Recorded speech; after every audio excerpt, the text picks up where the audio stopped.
Os galegos, falando galego, facémonos entender en Portugal e no Brasil, porque a orixe común danos unha proximidade gramatical e léxica moi importante.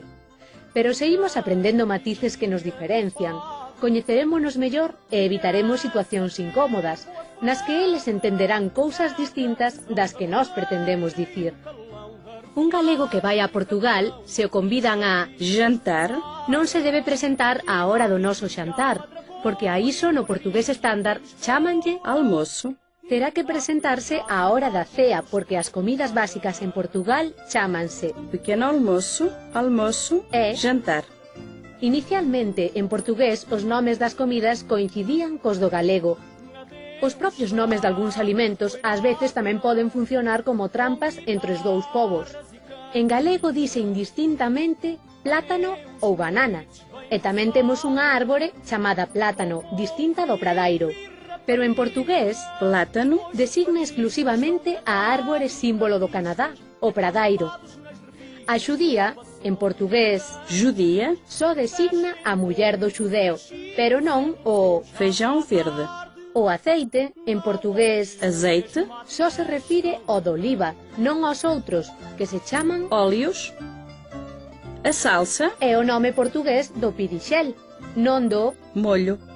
E o salpicón, en portugués, salpicão, dá nome a un embutido. E se un galego entra a comprar xamón en Portugal, o vendedor inexperto podería chamar a policía, porque, oralmente, esa palabra designa o haxish. O xamón en Portugal chámase presunto. Tampouco debemos pedir unha ración de algo, senón unha dose, porque en Portugal, en xeral, ração é a comida que se lle bota aos animais.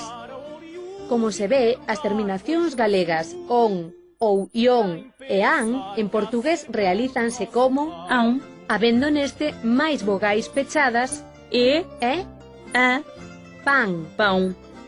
E tamén ten unha letra que non hai no galego pero si no catalán, a cedilla.